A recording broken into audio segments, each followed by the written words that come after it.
let us study nutrition in animals. Animals are heterotrophs, we already know that, and hence they depend on other organisms for their food. Thus, animals need an external source of food. So, we will now discuss how animals obtain their food. Okay, we human beings are also animals. We obtain the foods like wheat, rice, pulses, that is dal, fruits, and vegetable from plants, and the food like milk, curd, cheese, eggs are obtained from animals. Some people also eat meat, chicken, fish as food. So this food are also obtained from animals.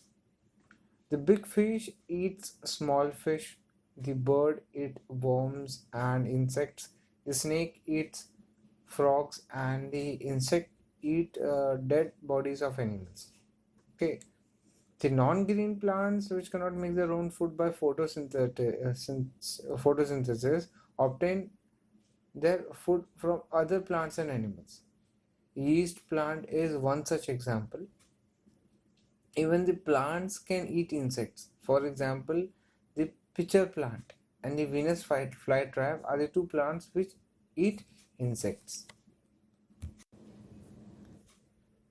All the animals can be divided into three groups on the basis of their food habits. That is herbivorous, carnivorous, and omnivorous. So as you can see aside in the picture given, that herbivorous, the most of the things, like it is indicated initially, it seems like there are some vegetables. In the carnivorous there are meats, omnivorous that both of them are mentioned.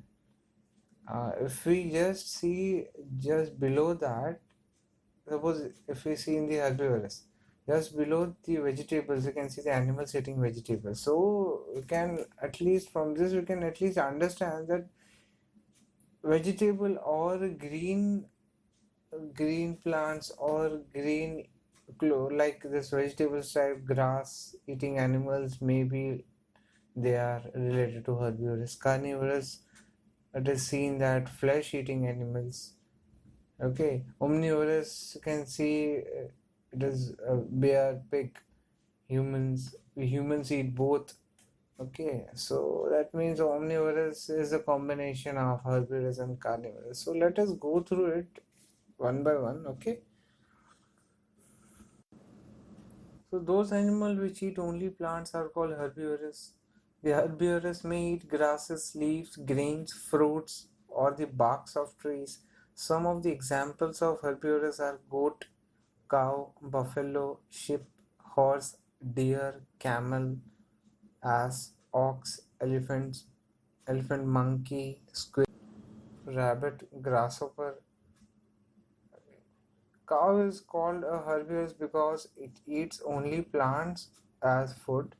Thus, herbivores are plant eaters. Herbivores are also called herbivorous animals. Like herbivores are also called as herbivorous animals. So, what are carnivores? Carnivores. So, those animals which eat only other animals are, as their food, are called carnivores.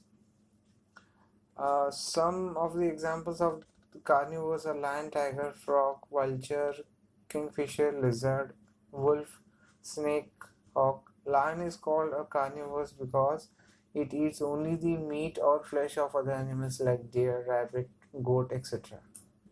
Okay. What are omnivores? Who are omnivores?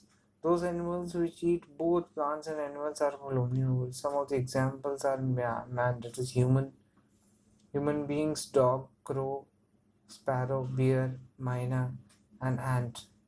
Now, man is called an omnivorous because he eats the plant food such as grains, pulses, fruits, and vegetables, as well as meat of animals like goat, chicken, fish. Okay,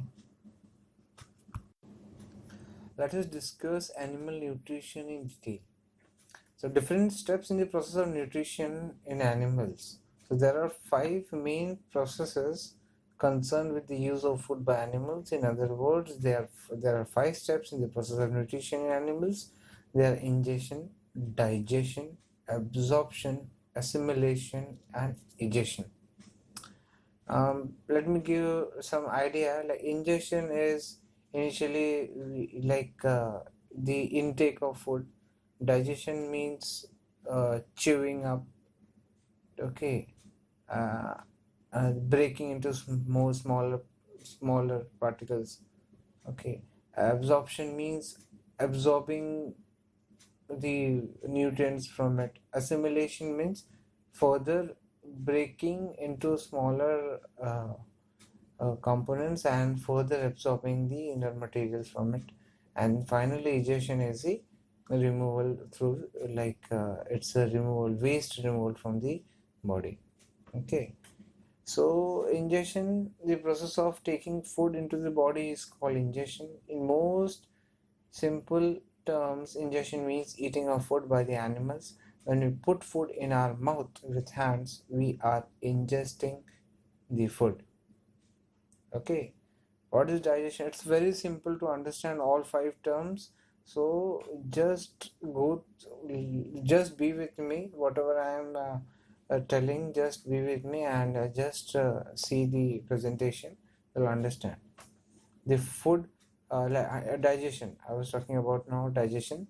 So, so before the food can be used by animals for various functions like getting energy or for growth, it must be broken down into small water soluble molecules which can be absorbed by the body. Okay, simple. The process in which the food containing large insoluble molecules is broken down into small water soluble molecules which are absorbed by the body is called digestion. Okay, again, it's not that difficult to understand. What are absorption? What is absorption? The process in which the digested food passes through the intestinal wall, intestinal wall into bloodstream is called absorption. Okay, now assimilation. The process. See, blood carries the absorbed food to all the parts of the body. That's true. That you already know. Okay, the food then enters each and every cell of the body where it is used for producing energy and for making materials for the growth and repair of the body. So the process in which the absorbed food is taken in by body cells and used for energy, growth and repair is called assimilation. As simple as that. Now what is digestion? The whole food which we eat is not digested by our body. A part of the food which we eat remain undigested, which cannot be used by the body. Okay. This undigested part of the food is then removed from the body in the form of feces. That is feces when we go to toilet. The process in which undigested food is removed from the body is called egestion. Let us see nutrition in amoeba. Amoeba is a unicellular animal. Amoeba eats tiny microscopic plants and animals as food which float in water in which it lives. The mode of nutrition in amoeba is holozoic. The process of obtaining food by amoeba is called phagocytosis.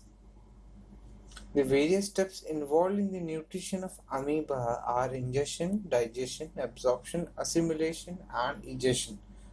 Okay, all the process of nutrition are performed by single cell of amoeba. Okay, so let us look into ingestion. Okay, amoeba has no mouth or a fixed place for the ingestion of food. Amoeba ingests food by using its pseudopodia. When a food particle comes near amoeba, then amoeba ingests that food particle by performing temporary finger-like projection called pseudopodia around it. The food is engulfed with a little surrounding water to form a food vacuole inside the amoeba. The food vacuole can be considered to be a temporary stomach of amoeba. Okay. So you can just understand from the diagram mentioned aside. Second is digestion. In amoeba, food is digested in the food vacuole by digestive enzyme. The enzyme from surrounding cytoplasm enters into the food vacuole and break down the food into small and soluble molecules by chemical reactions. Digestion in amoeba takes place inside the food vacuole, due to which the food dissolves or it becomes soluble. Next is absorption. The digested food present in the food vacuole of amoeba is absorbed directly into the cytoplasm of amoeba cell by diffusion. Since amoeba consists of only one small cell, it does not require blood system to carry the digested food. But obviously, the digested food just spreads out from the food vacuole in the whole of amoeba cell. After absorption of food, the food vacuole disappears. Next is assimilation. A part of food absorbed in amoeba cell is used to obtain energy through respiration. The remaining part of absorbed food is used to make the parts of amoeba cell which lead to the growth of amoeba. Thus, on assimilating food, amoeba grows in size, and then amoeba can reproduce by dividing into two daughter cells.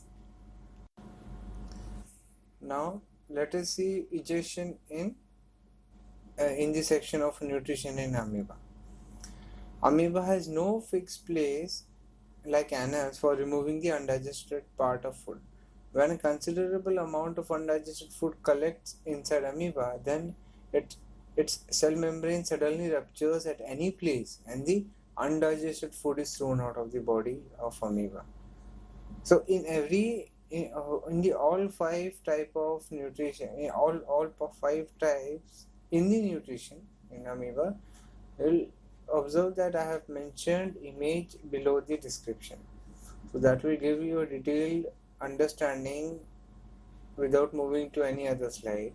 So just be with me. Whatever I read or whatever I am trying to explain, just be with me. You'll understand the concept very clearly. Now, similar to amoeba, we have one more animal. It is paramecium.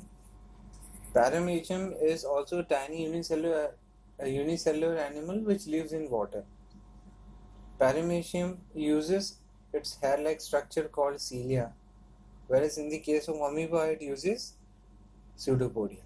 Okay, so paramecium uses its hair-like structure called cilia to sweep the food particles from water and put them into the mouth.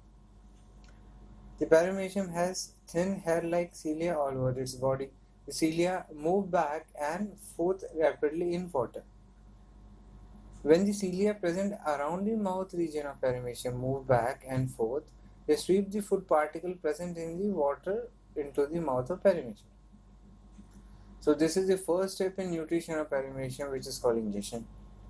Now ingestion is followed by other steps such as digestion, absorption, assimilation, egestion, as explained in the case of amoeba.